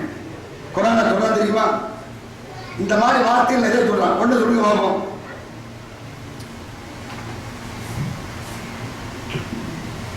ஆனா இதை ரசிக்கிறது கிடையாது. அல்லாஹ் உலகத்துல எவ்வளவு போட்டிகள் வந்தாலும் அதுக்கு ஈடு கொடுக்கிற மாதிரி குரான் வச்சிருக்கிறான். என்ன நம்ம லா இலாஹா இல்லல்லாஹ் கலிமா சொல்றோமே, அது மனிதன் மூத்தாவர நேரத்தில் கஷ்டப்படாம வரும். லா இலாஹா இல்லல்லாஹ் விட்டு பேசியார். அடுத்து பாருங்க, குல் ஹுவல்லாஹு அஹத் ஒட்டா ஹுவல்லாஹு அல்லதீ லா இலாஹா இல்லா ஹுவ. பாருங்க, இந்த முதல்ல ஒட்டவே இல்லை. அடுத்து நீங்க பார்த்தீங்கன்னா இன்னா ஆத்தேனாக்கல் கௌசர் ஒட்டவே இல்லை. இப்படி பார்த்தீங்கன்னா லீலாஹி குரைஷின் ஈலாஹியம் இதை பார்க்கும்போது அந்த கால ஈலாஹ் அதுல அதே கிடையாது. இப்படி பார்க்கும்போது நிறைய வார்த்தைகள் பார்த்தீங்கன்னா இதில் ஒட்டாத வார்த்தைகளை நம்ம பார்க்க முடிகிறது. அதே மாதிரி இன்னும் சிலர் சொல்லும்போது அதாவது வார்த்தை நேயத்தை சொல்லுவாங்க. அதாவது இது நம்ம அண்ணா தெரிஞ்சுக்கும் போது ஒரு விஷயம், ஒரு தொடர் அடுத்தடுத்து அப்படின்னு சொல்லிட்டோம்னா மக்கள் எப்படியே போயிடறாங்க. சீஃப் மினிஸ்டர் ஆன நேரத்தில் வேலூர் போறாரு. காலையில் போக வேண்டிய ஆளு ஈவினிங் தான் போய் சேரணும். ஈவினிங் போய் சேரணும். மக்கள் எல்லாம் அப்படி அசந்து பைத்தியமா தூக்கிட்டாங்க. இவர் 10 மணிக்கு கொஞ்சம் சேராரு. மேடைக்கு வரும்போது 10:30 மணி. 10:30 மணிக்கு வந்துட்டு எல்லாரும் எந்திரிக்கிறாங்க. எந்திரிச்ச உடனே பார்த்தாரு மக்களை எப்படி உசுப்புறது. உடனே பார்த்தாரு இந்த மக்களை உசுப்புறதுக்கு என்ன வார்த்தைகள் பயன்படுத்தலாம். உடனே சொல்றாரு, மாதமோ சித்திரை, நேரமோ 10:30, உங்களுக்கோ நித்திரை. அவங்கள கை தட்டிட்டாங்க. 3 வார்த்தை தான் சொன்னார். அரபி மொழியில ஏராளமா இருக்கு. ஒரு கவிஞர் சொல்றாரு, இந்த வார்த்தையோட நேரத்தை பாருங்க. அது சொல்லுவது குன் அஷலன் பஷலன் மஷலன் பஷலா வலா தகுன் மஹஜன் பஹஜன் நஹஜன் லஹஜா. அந்த வார்த்தைகளை பாருங்க, அப்படியே ஓடி வருது. வார்த்தை வந்து அப்படின்னு சொல்றாங்க. இந்த மாதிரி வார்த்தைகளை அரபி மொழியில குறிப்பாக குரான்ல மட்டும்தான் பார்க்க முடியுமே தவிர வேற எந்த மொழியிலே பார்க்க முடியாது. அப்ப என்ன செய்யறாங்க, இந்த மாதிரி வார்த்தைகளை மக்களை சொல்லி அவர்கள் என்ன செய்யறார்கள், மக்களுடைய உள்ளத்தை கவரக்கூடிய மாதிரி இருக்கிறாங்க. அடுத்து ஓமை நேயம், அதை பற்றி நம்ம குறிப்பாக ஒரு சில விஷயங்களை சொல்லிட்டு எனக்கு நேரம் ஆயிட்டு. நான் அன்றைக்கு சொல்லும்போது சொன்னேன், அல்லாஹ் எதை சொன்னாலும் சொல்றான், அதுக்கு ஈக்குவலே இருக்காது. அதுக்கு வேற உதாரணமே சொல்ல முடியாது. குரான் வச்சுக்கல என்ன சொல்ல தெரியுமா? அப்ப நம்ம சில விஷயங்களை சொல்லும்போது இம்பாசிபிள் என்று ஒன்றை சொல்றதுக்கு அல்லாஹ் என்ன செய்யறான், ஒரு வார்த்தை சொல்றான். யார் பற்றி சொல்றான்? அதாவது ஈமா, அதாவது அல்லாஹ்வுடைய வேத வசனங்களை பொய்ப்படுத்தி பொய்ப்படுத்தக்கூடியவர்கள், அல்லாஹ் மார்க்கத்துக்கு எதிராக நிற்கக்கூடியவர்களுக்கு சொர்க்கம் செல்லவே மாட்டார்கள், வானத்துடைய வாசல்கள் திறக்கப்படாது என்று சொல்லிவிட்டு அதுக்கு ஒரு உதாரணம் சொல்லலாம். இல்லல்லது எனக்கு அந்த பூமி ஆயாத்தினா, நம்முடைய வேத வசனங்களை பொய்ப்படுத்தக்கூடியவர்கள் இருக்கிறார்களே, வஸ்தக்கு போடுவான்னா பெருமைப்படக்கூடியவர்கள் லா துபத்தமாய், வானத்துடைய வாசல்கள் திறக்கப்படவே செய்யாது, வலா எதுகுருன ஜன்னத்தை, சொர்க்கத்திற்கும் நுழைய மாட்டார்கள். பாருங்க உதாரணம் பாருங்க. அத்தா எலிதல் ஜமலு ஃபீ சம்மில் ஹியார். அத்தா எலிதல் போது பண்ணி பாருங்க. அத்தா எலிதல் ஜமலு ஃபீ சம்மில் ஹியார் வகதாரிக் நஜ்ஸில் முஜ்ரிமீன். 7:40 சொல்றாங்க, மேலும் ஊசியுடைய துவாரத்தில் ஒட்டகம் நுழையும் வரையில் அவர்கள் சொர்க்கத்துக்கு போகவே மாட்டார்கள். ஊசியுடைய ஒட்டகம் போக முடியுமா? உலகத்தில் உள்ள பிரம்மாண்டமான அனிமல் எது? ஒட்டகம். ஊசியோட ஒட்டகம் போக முடியுமா? அது ஒரு காலத்தில் ஒண்ணு ஊசி உடைக்கணும், அதை பெருசாகணும், அல்ல ஒட்டகத்தை சிறுசாகணும். அந்த ஒட்டகம் அதே ஊசியோட ஓட்டையோட போக முடியுமா? மேக்ஸிமம் மேல ஒன்று கிடையாது. அடுத்து பாருங்க, இந்த உதாரணம் சொல்றான். அதாவது மிகவும் பலவீனமானதுக்கு ஒரு உதாரணம் சொன்னார். போனதான் நான் சொன்னேன், இருந்தாலும் நீங்க அதை புரிந்து கொள்வதற்கான சில விளக்கம் கொடுக்கணும். அதாவது மசலுள்ளதின் தகவல் தூர் இல்லா அவளியா, அல்லாஹ்வை அண்டி பாதுகாவலரை ஏற்படுத்திக் கொண்டோரின் உதாரணம் கமசனில் அங்கபூர், சிலந்தி பூட்டியை போன்றது. இத்தகதத்து பைத்தன், இத்தகதத்து பைத்தன், அது சிலந்தி ஒரு வீட்டை எடுத்துக்கொண்டது. அப்ப அது வீடு கட்டியாச்சுன்னா பாதுகாப்புக்காக சிலந்தி வந்து பிடிச்சிக்கிட்டாருன்னா அது எந்த பாதுகாப்பு தரும்? அதே மாதிரி அல்லாஹ் அல்லாத யாரை பாதுகாப்பு எடுத்தாலும் எவ்விதமான உதவியும் அவருக்கு கிடைக்கவே செய்யாது. அல்லாஹ் இந்த வசனத்துல ஒரு நயத்தை சொல்றாங்க. நான் ஏற்கனவே சொன்னேன், ஒரு எழுத்தை கூட்டினாலும் அல்லது இல்லாமல் இருந்தாலும் அது மிகப்பெரிய பொருட்செறிவை காட்டும் என்று சொன்னேன். அதுக்கு ஒரு உதாரணம் பாருங்க. இந்த இத்தகதத்து பைத்தன் பார்த்தீங்கன்னா அது வந்து உங்க அரபி வார்த்தை பொண்ணு சொன்னேன். அது ஒரு வீட்டை கட்டியது. அரபி இலக்கணத்தில் எப்படின்னா சப்ஜெக்ட் வந்தா பிரதிக்கெட் வந்தாச்சு எப்படின்னா சப்ஜெக்ட் மேஸ்குலின் என்றா இருந்தா ஆண்பாலா இருந்தா அந்த வினையும் ஆண்பாலா வரும், அது பெண்பாலா இருந்தா இது பெண்பாலா வரும். அப்ப அன்கபூத் என்ற வார்த்தை ஆண்பாலுக்கு சொல்லலாம், பெண்பாலுக்கு சொல்லலாம். அந்த ஆண்பாலை அடுத்து வரக்கூடிய வினை சொல் ஆண்பாலாக தான் இருக்கணும். இத்தகத என்று சொல்வதற்கு பதிலாக இத்தகதத்து என்று தேய்ச்சது ஒரே ஒரு இடத்தை கூட சேர்த்திருக்கான். இத்தகதத்து என்று ஒரு தேய கூட சேர்த்திருக்கான். அப்போ முதல்ல எல்லாம் புரியல, நம்ம எல்லாம் அப்படியே எல்லாரும் கூட வரலாம். நாங்களும் ஒரு காலத்தை அப்படியே மந்திரமா ஒரு வழி போனோம். கொஞ்சம் உள்ள போய் அல்ல இத்தகதை சொல்லணும். இத்தகதத்துன்னு ஒரு தேவையை கூட சேர்த்திருக்கான். ஒன்னு இலக்கணம் தப்பா இருக்கணும், அல்ல அல்லாஹ் சொன்ன தப்பா இருக்கணும். அல்லாஹ் சொன்னது ஒரு காலத்திலையும் தப்பாகவே செய்யாது. நல்ல கவனிங்க, ஒரு அறிவியல் உண்மை உங்களுக்கு சொல்ல போறோம். நம்ம எல்லாம் குரான் இருக்கிறத இப்போ நீங்கள் அடுத்து பார்க்கணும், நீங்களாம் படிக்கணும், அந்த பொருளை தெரியணும். இப்ப பாருங்க, அல்லாஹ் தேவை சொன்னாங்க, இது ஆய்வு செய்தார்கள். அல்லாஹ் ஏன் தேர்ந்த ஒரு எழுத்து அதிகமாக சொன்னாங்க. அப்ப அந்த அங்கபூத் என்ற சொல்லை ஆண்பாலுக்கும் பயன்படுத்துகிறார்கள், பெண்பாலுக்கும் பயன்படுத்துகிறார்கள். ஆண்பாலுக்கு மட்டும் சொல்வதாக இருந்தால் அங்கபி என்று சொல்ல வேண்டும். ஆனால் அந்த ஆணுக்கும் பெண்ணுக்கும் பயன்படுத்தக்கூடிய அல்ல இத்தகன்னு சொல்லுங்க. ஏன் தேயை சேர்க்கணும்? அப்ப ஆய்வு செய்து என்ன செய்றாங்க, சிலந்தியில ஆண்பாலும் இருக்கிறது, பெண்பாலும் இருக்கிறது. நீங்கள் எல்லாம் படித்தவர்கள் இருப்பீர்கள், அறிவியல் சேர்ந்தவர்கள், பொறியாளர்களா இருப்பீங்க. அதாவது சிலந்தியில ஆண் இருக்கு, பெண் இருக்கு. ஆனா பெண் இனம் மட்டும்தான் வள பின்னும், ஆண் இனம் வள பின்னாது. அப்ப ஆண்பால சொன்னா அதை வள பின்னாது என்று அல்லாஹ் எப்படி சொல்ல முடியும்? அந்த காலத்தில் தெரியல. 1400 ஆண்டுகளுக்கு முன் ஆய்வு செய்து கண்டுபிடிச்சிருக்காங்க. ஆண் வந்து வள பின்னாது, பெண்ணு தான் வள பின்னும். பார்த்தா பெண்ணு தான் வள பின்னும். அப்ப பெண்ணு வள பின்னுதா இருந்தா இருக்கிற பெண்ணெல்லாம் அது பிறந்தவன வள பின்னணுமா இல்லையா? அது பின்னாது. அதுக்கு ஒரு பருவம் வரணும். ஆணோட சேர வேண்டிய ஆண் இனத்தோட சேர வேண்டிய காலம் வரும். வந்தோட சேரக்கூடிய காலம் வரும்போதுதான் அந்த வீட்டை கட்டுகிறது. வீட்டை கட்டினோடனே ஆண் இனத்தோட சேர்கிறது.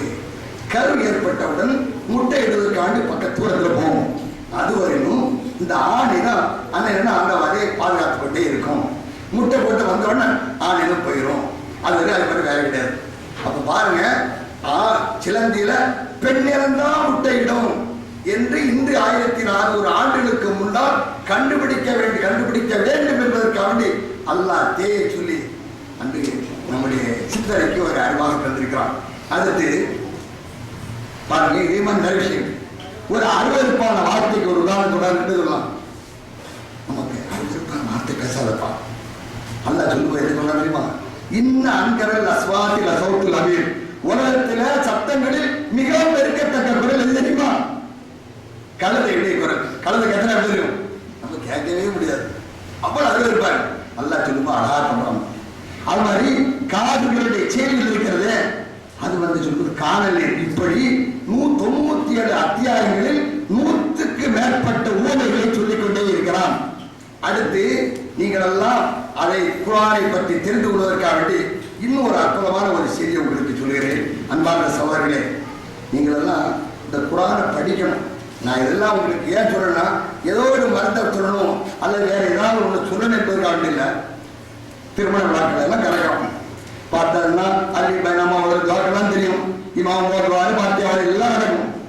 ஆனா வாஸ்து ஒரு சிலர் என்ன செய்வாங்க, புன்ன லிபாசுல்லக்கும் வான்துல் லிபாசுல்லகும் என்ன வருவாங்க. இதுக்கு பொருள் தெரியுமா? சூரத்துல் பக்ரா 187 வசனம். புன்ன லிபாசுல்லக்கும் வான்துல் லிபாசுல்லஹுன்ன என்ன பொருள்? யாராவது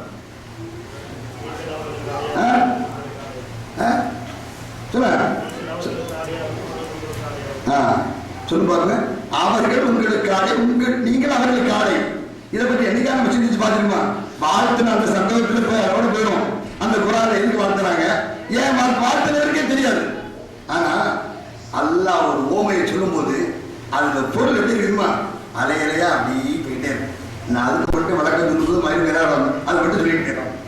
187வது வசனத்துல அல்லாஹ் சொல்லுகிறான், உன்ன லிபாசுல்லக்கும் அந்த லிபாசுல்ல, நீங்கள் அவர்களுக்கு ஆடை, அவர்கள் உங்களுக்கு ஆடை, நீங்கள் அவர்களுக்கு ஆடை. அவர்கள் அதாவது உங்களுக்கு ஆடை, நீங்கள் அவர்களுக்கு ஆடை என்று சொல்லப்பட்டுள்ளது.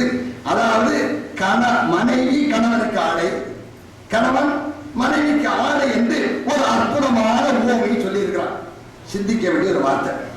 அப்போ மன வாழ்க்கையில் நம்ம பார்க்கக்கூடிய நேரத்தில் யார் உயர்ந்தவர் என்பதில் கணவன் மனைவிக்கு இடையில போட்டி நடக்கிறத பார்க்கிறோம். அடுத்து தான் உயர்ந்தவன் ஈகோ நடக்கிறத பார்க்கிறோம். அப்ப இந்த மாதிரி பிரச்சனைக்கு அல்லாஹ் ஒரு தீர்வாக இந்த வசனத்தை சொல்கிறான். என்ன தீர்வு? இருவரும் ஒருவருக்கு ஒரு ஆடை அப்படின்னு சொல்லும் பொழுது இப்பதவிகளில் இந்த பதவிகளை பொறுத்த அளவில் இருவரும் சமம் தான், ஏற்றத்தாழ்வு கிடையாது, இரண்டு பேரும் ஒண்ணுதான் சொல்லலாம். சொல்லிவிட்டு மனிதனுடைய அதிமுக்கிய தேவைகளான உணவு, நல்லா கவனிங்க, ஏன்னா இந்த பக்கத்துல டைம் இருக்காது, உணவு, உடை, உறையுள் ஆகிய மூன்றில் உணவையும் உறைவிடத்தையும் அல்லாஹ் விட்டு ஓமையாக சொல்லாமல் இந்த உடையை மட்டும் ஏன் சொல்லணும்? மனிதனுக்கு தேவையானது உணவு, உடை, உறையுள், இந்த மூணு. இந்த உணவையும் உறையுள்ள வீட்டை விட்டுக்கிட்டு இந்த ஆடை மட்டும் ஏன் சொல்லணும்? என்னைக்கா சிந்திச்சு பார்த்துருக்கோமா? எல்லாரும் தர்மன் ட்ரெஸ் பண்ணிட்டு வந்துருக்கோம். அல்லாஹ் அவரை சொன்ன அதை பொருள் இருக்கணுமா இல்லையா? அல்லாஹ் சொல்லக்கூடியது கிடைங்க. இதை சொல்லக்கூடிய நேரத்தில் மனிதனுடைய அதிமுக்கிய தேவைகளான உணவு, உடை, உரை ஆகிய இந்த மூன்றில் அல்லாஹ் ஆடையை சொன்னதுடைய முக்கியமான பொருள், உயிரினங்கள்ல மனிதன் மட்டும்தான் ஆடை கொடுக்கிறான். வேற யாரும் ஆடை கொடுக்குறாங்கன்னா ஆடு மாடு ஆடை கொடுக்கலாம் இல்ல. ஒருவேளை நம்ம கட்டலாம், எது மாட்டு பொருட்கள் அந்த பொருட்கள் நம்ம கட்டலாம், அது கெட்டுதான் கெட்டலாம். அடுத்து பாருங்க, அதாவது பாலுணர்வை வெளிப்படுத்துவது கூட மனிதன் மட்டும்தான் நாகரிகமா வெளிப்படுத்தும், அது கூட வெளியே தெரியாது, மற்ற மிருகங்களை வெளிப்படையா காட்டணும். அடுத்து பாருங்க, இந்த திருமணம் என்பதை ஆணும் பெண்ணும் ஆட எந்த ஒரு நிகழ்வாக சொல்லப்பட்டிருக்கிறது. அது என்னன்னு நான் சொல்லுகிறேன், அதை மட்டும் கவனிக்கணும். அதாவது முதலாவதாக அதாவது அவரவர் ஆடையை அவரவர் தான் தேர்ந்தெடுக்கணும். ஒரு ஆளுக்கு ட்ரெஸ் தேவை, யார் தேர்ந்தெடுக்கணும்? நம்ம தேர்ந்தெடுத்தா தான் மனசு திருப்தியா இருக்கும். இன்னொரு ஆள் போய் சேர்ந்தா திருப்தியா இருக்காது. அதே போன்று நமக்கு பொருத்தமான மனைவியை நாம் தான் தேர்ந்தெடுக்க வேண்டும். மனைவிக்கு பொருத்தமான கணவனை அவள் தான் தேர்ந்தெடுக்க வேண்டும். அப்படிதானே இல்லையா? அப்படி தேர்ந்தெடுக்கவில்லை என்றால் உங்களுக்கு தெரியும் என்ன பிரச்சனை வருது. இரண்டாவது, ஆடை நமக்கு பொருத்தமானதா இருக்கணும். 40 சைஸ் உள்ள ஆடு 44 போட்டா எப்படி இருக்கும்? 50 சைஸ் போட்டா எப்படி இருக்கும்? 50 சைஸ் உள்ள ஆடு 40 போட்டா எப்படி இருக்கும்? அப்ப ஆடை பொருத்தமாக இருக்க வேண்டும். இரண்டாவது, அதே போன்று ஒரு கணவன் மனைவியை தரும்போது அவருக்கு எல்லா வகையிலும் பொருத்தமானவளாக இருக்க வேண்டும். அந்த மனைவி கணவனுக்கு பொருத்தமானவளாக இருக்க வேண்டும். மூன்றாவது, ஆடை உடலை தட்பவெப்ப நிலையிலிருந்து பாதுகாக்கிறது. அப்படித்தான் இல்லையா? அதே போன்று ஒரு கணவன் மனைவி அவர்களுடைய இன்ப துன்பம் என்ற பாதிப்புகளில் இருந்து பாதுகாக்கக்கூடியவர்களாக இருக்க வேண்டும். இன்பத்தினாலும் அதாவது பாதிப்பு ஏற்படும், துன்பத்தினாலும் இன்பம் அளவு அதிகமான இன்பத்தில் செல்லாமற்ற போயிடாம சொல்லுங்க, ஆபத்து தானே. அடுத்து பாருங்க, நாலாவது, ஆடை அழுக்கப்படாமல் உடலை பாதுகாக்கிறது. பாதுகாக்கிறதா இல்லையா? அதே போன்று ஒரு கணவன் அதாவது மனைவியுடைய அல்லது கணவன் மனைவி மனைவி கணவனுடைய தீய பழக்க வழக்கங்கள், தீய பார்வைகள், தீய செயல்களை விட்டு காப்பாற்றுவதாக இருக்க வேண்டும். ஆடை என்பதை அல்லாஹ் திருமணத்திற்கு ஆடை நிகழ்வை ஒரு முக்கியமான ஒரு உதாரணமாக சொல்கிறான். முதலாவது, அவரவர் ஆடையை அவர்கள் தேர்ந்தெடுத்துக் கொள்ள வேண்டும். அதே போன்று அவர்களுக்கு பொருத்தமான மனைவி அவர்களை தேர்ந்தெடுத்துக் கொள்ள வேண்டும். அடுத்து, ஆடை நமக்கு பொருத்தமானதாக இருக்க வேண்டும். அதை கொண்டு நாம் பொருத்தமான மனைவியை தான் தேர்ந்தெடுத்துக் கொள்ள வேண்டும். மனைவியும் பொருத்தமான கணவனை தான் தேர்ந்தெடுத்துக் கொள்ள வேண்டும். அதான் பங்கியும் மாத்தாவதற்கும் நினைச்சா மனதிற்கு சிறந்தவரை நீங்கள் மனப்படுத்திக் கொள்ளுங்கள் அல்லாஹ் ஒரு ஆளை சொல்றான். மூன்றாவது, ஆடை உடலை தட்பவெப்பத்திலிருந்து பாதுகாப்பதை போன்று மனிதன் தன்னுடைய இன்ப துன்பத்துடைய தாக்கத்தை விட்டும் பாதுகாத்துக் கொள்ள வேண்டும். நாலாவது, ஆடை அழுக்கப்படாமல் உடலை பாதுகாத்திருக்கிறது. போன்று கணவனும் மனைவியும் தீய செயல்கள், தீய பார்வைகள், தீய நடத்தைகள் இவற்றை விட்டு பாதுகாக்கக்கூடியவர்களாக இருக்க வேண்டும். 5 ஆடை உடல் உள்ள ஊனம் குறைகளை வெளியே தெரியாமல் மறைத்துக் கொள்வதை போன்று கணவனும் மனைவியும் கணவனுக்குடைய உள்ள குறைபாடுகளை அவனுடைய பலவீனங்களை வெளியே சொல்லக்கூடாது. இதன் மூலம் அல்லாஹ் சொல்றான். அடுத்து ஆடை மனிதனுடைய கௌரவத்துக்காக அணியப்படுகிறது. கணவனின் கௌரவமாக மனைவியும், மனைவியுடைய கௌரவமாக கணவன் இருக்க வேண்டும். கண்ணியத்தை காப்பாற்றக்கூடியவளாக இருக்க வேண்டும். ஆடை என்ற உதாரணத்தை எவ்வளவு பொருள் அடங்கி இருக்கிறது பார்த்தீங்களா? அடுத்து ஆடை அடையாளத்துக்காக அணியப்படுகிறது. அரசனுக்குரிய ஆடையும், நீதிபதிக்குரிய ஆடையையும் காக்கி சட்டை யாரு காவல்துறையிலும் துறையினரும் அணிவதை போன்று ஒவ்வொருவரும் அணியக்கூடிய ஆடைகள் அவருடைய தனித்தன்மையை காட்டக்கூடியவர்கள் இருக்க வேண்டும். அடுத்த ஆடை அழகுக்காக அணியப்படுகிறது. கணவனும் மனைவியும் அவர்களுடைய நற்பண்புகள், பண்புகள் என்ற அழகான குணங்கள் மூலமாக ஒருவருக்கு ஒரு பாதுகாக்கக்கூடியவராகவும் அவர்களை பக்குவப்படுத்தக்கூடியவராக இருக்க வேண்டும். தக்குவா என்ற ஆடை அவர்கள் அணிந்து கொள்ள வேண்டும். அதுபோல கணவனும் மனைவியும் அதாவது நாகரிகத்தின் அதாவது ஆடை நாகரிகத்துடைய அடையாளமாக இருப்பது போன்று இவர்களும் அதாவது தரத்தால் உயர்ந்தவர்களாக நாகரிகத்தில் சிறந்த மக்களாக இருக்க வேண்டும். அடுத்து அதே போன்று ஆடை இருக்கிறதே அழுக்கடைந்து விட்டால் அதை நாம் தூக்கி எறிவதில்லை, சலவை செய்து அணிந்து கொள்கிறோம். கிழிந்து விட்டாலும் தைத்து அணிந்து கொள்கிறோம். இதுல முக்கியமான ஒரு பாயத்தை கவனிங்க. கிழிந்து விட்டாலும் தைச்சு போட்டுக்கிறோம். ஆனால் கணவனிடமோ மனைவிடமோ குறைகள் கோபதாபங்கள் ஏற்பட்டு விட்டால் அவர்களை பிரித்து விடக்கூடாது, கிழித்து விடக்கூடாது. அணியவே முடியாத கட்டம் வந்தா ரொம்ப கிழிஞ்சு போச்சுது, அணிய முடியாது இருக்கணும். அப்ப வேற வாங்குற மாதிரி வேற வழியே இல்லாம தலாக் அந்த முறையை பயன்படுத்திக் கொள்ள வேண்டும். ஆனா என்ன அந்த மாதிரி அவங்களுடைய நல்ல குணங்களை பார்த்து சமாதானமா போயிடும். இப்படி 10க்கு மேற்பட்ட குணங்களை நாம் பார்க்கிறோம். இன்னும் அந்த குர்ஆனுடைய விளக்கவரையை பார்க்கும்போது அது பாட்டு போயிட்டே இருக்கும். விளக்கம் இல்லதா? பிஸ்மில்லாஹிர் ரஹ்மானிர் ரஹீம் என்று சொல்லக்கூடிய நேரத்தில் 19 எழுத்துக்கள் உள்ளன. ஒவ்வொரு எழுத்துக்கும் ஒவ்வொரு வாரியுமே எழுதியிருக்கிறார்கள் என்றால் குர்ஆனுடைய பொருளையும் சூழ்நிலையும் அதனுடைய சிறப்புகள் எப்படி இருக்கிறது என்று நீங்கள் தெரிந்து கொள்ளலாம். அன்பார்ந்த சகோதர சகோதரிகளே, உங்களுக்கு நான் கடைசியாக சொல்வது இந்த இலக்கியத்தை சொல்லி நீங்கள் இலக்கிய நேரத்தை ரசிக்க வேண்டும் என்பதற்காக அல்ல. அந்த குர்ஆனை நீங்கள் படிக்க வேண்டும், அதை தெளிவாக தவறில்லாமல் ஓத பழக வேண்டும், பொருள் வந்து படிக்க வேண்டும். அடுத்து உங்களுடைய அன்றாட வாழ்க்கையுடன் நீங்கள் ஒரு தொடர்பு வைத்துக் கொள்ள வேண்டும். அந்த அல்லாஹ் நம்முடன் பேசுகிறான். அர்-ரஹ்மான் அல்லமல் குர்ஆன், அந்த அல்லாஹ் நமக்கு கற்றுத் தந்தான். லா ரைப ஃபீஹி, அதுல தவறே கிடையாது. அந்த எண்ணத்துடன் குர்ஆனை நீங்கள் நாள்தோறும் படித்து ஒரு நெருக்கமான உறவை ஏற்படுத்திக் கொண்டு அந்த குர்ஆன் உங்களுடன் உரையாடுகிறது.